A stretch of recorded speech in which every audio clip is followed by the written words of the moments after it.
Hello friend, लीलाल art class में स्वागत है। आइए नया प्रैक्टिस सेट हल करते हैं। 25 क्वेश्चन की शॉर्ट वीडियो। अभी जो टीजीटी पीजीटी का एग्ज़ाम होने जा रहा है 2021 का, उसकी दृष्टि से काफ़ी महत्वपूर्ण प्रश्न आपको यहाँ से मिलेंगे और इस वीडियो को आप ज़रूर देखें।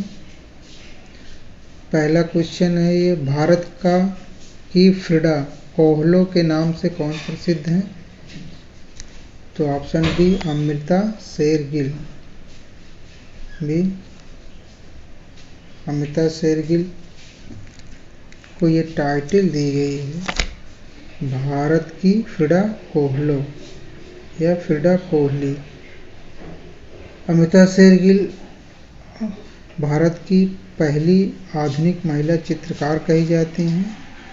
इनके बारे में आपको और जानकारी दे दें। भारत की प्रथम आधुनिक महिला चित्रकार कौन है? अमृता शेरगिल। शुरू में अमृता शेरगिल रंगीन चाक से चित्रण करती थी। ये भी प्रश्न पूछ सकता है, इनमें से कौन रंगीन चाक से चित्रण करता था? और इनके चित्र जो हैं सारे इम्पोर्टेंट हैं, जरूर प्रश्न पूछे जाते हैं इनसे। कुछ महत्वपूर्ण चित्र जो इम्पोर्टेंट हैं, जैसे कथावाचक, ब्रह्मचारी, मदर इंडिया, झूला, अछूत कन्या, तीन बहनें, दो औरतें, स्त्री, सूरजमुखी, भिखारी, ये बहुत सारे चित्र हैं, ये सब इम्पोर्टेंट हैं। हाथी का स्नान। और इनकी कुछ पुस्तकें हैं, जैसे आर्ट एंड एप्रिसिएशन, और दूसरी है इंडियन आर्ट टुडे, और तीसरी पुस्तक का नाम है trends of art in India. ये तीन पुस्तकें हैं जो काफ़ी इम्पोर्टेंट हैं। तो हमने अमृता शेरगिल के बारे में आपको जो ज़रूरी चीज़ें थी वो बता दिया। अगला क्वेश्चन है, भारत में मूर्तिकला का सूत्रपात किसके द्वारा किया गया? अवनींद्रनाथ टैगोर के द्वारा। ऑप्शन ए सही है, अवनींद्रनाथ टैगोर के द्वारा मूर्तिकला का सूत्रपात किया गया। अवनींद्रनाथ टैगोर के बारे में जानते ही हैं, जो आधुनिक चित्रकला के जन्मदाता हैं, बंगाल शैली के जन्मदाता हैं ये। और भारत में वास पद्धति में चित्रण सबसे पहले बंगाल शैली में शुरू हुआ था। अगला, तानसेन का मकबरा कहाँ है? बी ऑप्शन ग्वालियर में है। ग्वालियर कहाँ है? मध्य प्रदेश में है। तानसेन कौन थे? अकबर के नवरत्नों में थे और ये बहुत बड़े संगीतज्ञ थे। अगला है, मैन ईटिंग जलेबी, ययाति और सखी भाव किस कलाकार चित्रकार द्वारा बनाए गए थे? ये भूपेन खक्कर का चित्र है ये। ऑप्शन सी इम्पोर्टेंट है, भूपेन खक्कर। किवाड़ों पर चित्र बनाने में माहिर थे भूपेन खक्कर। ये प्रश्न पूछा गया है इनसे पिछले 2016 टीजीटी में। अगला, तय मेहता का देहावसान कब हुआ था? तो ये 2 जुलाई 2009 को हुआ था। अगला है, मोबाइल टाइप का प्रथम उपयोग किसने किया था? तो जोहानेस गुटेनबर्ग ने मोबाइल टाइप को बनाया था। अगला, थिएटर ऑफ द एब्सर्ड शीर्षक से नई दिल्ली में इंस्टॉलेशन किसने बनाया था? तो एम.एफ. हुसैन ने बनाया था। ऑप्शन बी, इस नाम से इंस्टॉलेशन किसने बनाया था? एम.एफ. हुसैन ने। एम.एफ. हुसैन को भारत का पिकासो कहा जाता है और ब्राज़ील में पिकासो के साथ इनकी चित्रकला प्रदर्शनी जो है हुई थी। और हुसैन भारत के आधुनिक चित्रकारों में सबसे महत्वपूर्ण है। इनसे 2 क्वेश्चन जरूर पूछा जाता है। इनके चित्र जो है, जमीन सबसे महत्वपूर्ण चित्र इनका रहा है। अगला, क्रिस्टीज नीलामी गृह कहाँ पर है? तो क्रिस्टीज नीलामी घर जो है वो लंदन में है। इनके क्रिस्टीज के 3 मुख्य मुख्यालय हैं। एक कहाँ किंग स्ट्रीट लंदन में है, दूसरा सेंट जेम्स लंदन में है, और तीसरा जो है रॉकफेलर सेंटर, ये न्यूयॉर्क में है। तो 3 मुख्य नीलामी मुख्यालय बनाए गए हैं क्रिस्टीज के। अगला है प्रसिद्ध मूर्तिकार मृणालिनी मुखर्जी का जन्म कहाँ हुआ था? मुंबई में हुआ था। ये विनोद बिहारी मुखर्जी की पुत्री थी मृणालिनी मुखर्जी। अगला किस कला ग्रुप की प्रथम और अंतिम प्रदर्शनी 63 में रवींद्र भवन नई दिल्ली में हुई थी? तो ये ग्रुप 1890, ऑप्शन डी सही होगा। यहाँ पर हुई थी पहली और आखिरी प्रदर्शनी थी इसकी, उसके बाद नहीं हुई, ये ग्रुप खत्म हो गया। अगला है सत्यजीत राय ने रविंद्रनाथ टैगोर के ऊपर रविंद्रनाथ टैगोर शीर्षक से 54 मिनट की डॉक्यूमेंट्री फिल्म कब बनाई थी? तो 1961 ईस्वी में बनाई थी। अगला अमृता शेरगिल का जन्म कहाँ हुआ था? जन्म कब हुआ था? तो ये 30 जनवरी 13 को हुआ था इनका जन्म, 30 जनवरी 13 को हुआ था।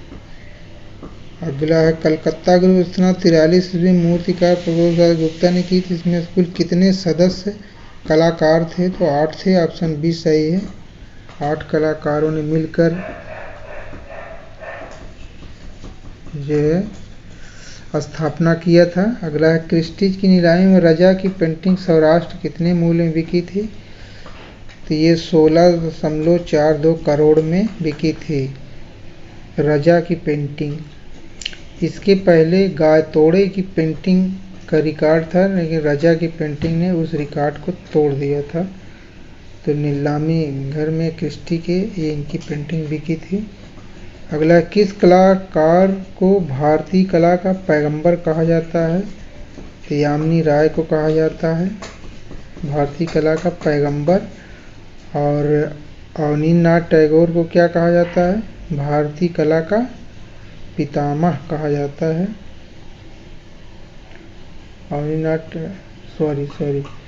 भारतीय कला के पितामह जो है राजा रवि वर्मा को कहा जाता है। और पैगंबर किसे कहा जाता है? यामिनी राय को। दिल्ली में शिल्पी चक्र की स्थापना 1949 ईस्वी में किसने की थी? तो बीसी सन्याल ने की थी, ऑप्शन बी सही है, बीसी सन्याल ने की थी। अगला रविंद्रनाथ टैगोर के चित्रों की प्रथम प्रदर्शनी पेरिस के आर्ट गैलरी पिगाट में कब हुई थी? ये 1930 में हुई थी, वहाँ पर ये प्रदर्शनी पहली प्रदर्शनी थी। अगला गुप्त काल की सब प्रमुख विशेषता क्या है? मंदिर कला। मंदिर सबसे ज़्यादा निर्माण गुप्त काल में हुआ था। और मंदिरों का निर्माण शुरू कब हुआ? गुप्त काल में बहुत सारी मंदिरें बनी, जैसे कानपुर भीतर गांव की मंदिर, तिगवा का मंदिर, ये सारी मंदिरें जो है गुप्त काल की हैं। अगला इनमें से कौन असंबद्ध है? मिर्जापुर, सिंघनपुर,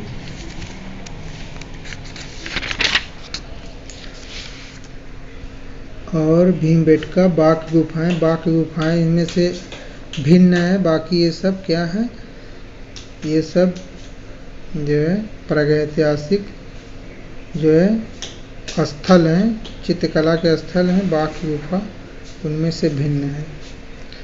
जैन चित्रकला भारत के किस क्षेत्र की है? ये पश्चिम की क्षेत्र की है। जैन चित्रकला को पश्चिमी चित्रकला शैली भी कहा जाता है। अगला राजा रवि वर्मा को अपने चित्रों की प्रथम प्रदर्शनी मद्रास में कब आयोजित की थी? तो मद्रास चेन्नई में 1873 में इनकी प्रदर्शनी आयोजित हुई थी। इसी प्रदर्शनी में इनका चित्र जो है राजा रवि वर्मा का नायर महिला बालों को चमेली के हार से गूंथते हुए, ये चित्र इनका प्रदर्शित किया गया था और बहुत फेमस हुआ, बहुत इसकी प्रशंसा हुई थी। और इसी चित्र को बाद में जो है गवर्नर ने स्वर्ण कमल पुरस्कार प्रदान किया था। तो ये चित्र हर प्रदर्शनी में सराहा गया था। और राजा रवि वर्मा के बारे में आपको और जानकारी दे दें। राजा रवि वर्मा की पहली बात, इनकी मृत्यु पूछता है कब हुई, तो 1906 में आर्टी ट्रिंगल में। इनका जन्म कहाँ हुआ था, केरल के किलीमन्नूर में हुआ था, ये भी पूछता है। इनके ऊपर एक फिल्म बनाई गई थी, क्या नाम है उसका, रंग रसिया, ये भी पूछता है। और इनको 1904 इसमें ब्रिटिश सरकार ने कैसर हिंद की उपाधि दी थी, ये भी पूछता है। पहली बार इन्होंने लिथोग्राफी प्रेस लगाया था, कहाँ पर, घटकोपार में, 2 जर्मन विशेषज्ञों की सहायता से। तो ये प्रथम भारतीय थे जिन्होंने लिथोग्राफिक प्रेस लगाया, ये भी इम्पोर्टेंट है। राजा रवि वर्मा के बारे में पूरी जानकारी आपको होनी चाहिए, बहुत इम्पोर्टेंट है, इनसे कई क्वेश्चन बनते हैं। अगला है, राजा रवि वर्मा की बहन मंगला भी सुप्रसिद्ध थी, सभी चित्रकार के रूप में। इनके भाई राज वर्मा थे, वो भी चित्रकार थे। अगला, रवि वर्मा ने किन नाटक मंडलियों से प्रेरणा ली थी, तो पारसी नाटक मंडली से प्रेरणा ली थी, ऑप्शन ए सही है। अगला है, Indian culture and painting, ideal of Indian art, Indian architecture, the Bengal Pat नामक पुस्तकों के लेखक कौन है, ई.बी. हेबल। बहुत इम्पोर्टेंट हैं ये पुस्तकें, पूछी जाती हैं। अगला है, आनंद कुमार स्वामी का पूरा नाम क्या था, इनका पूरा नाम आनंद केंटी स्वामी था। तो आनंद केंटी स्वामी। बस फ्रेंड्स, आज यहीं तक, मिलते हैं नेक्स्ट वीडियो में। अगर ये वीडियो आपको अच्छी लगे तो इसे सब्सक्राइब और शेयर ज़रूर कर दें। Thanks for watching.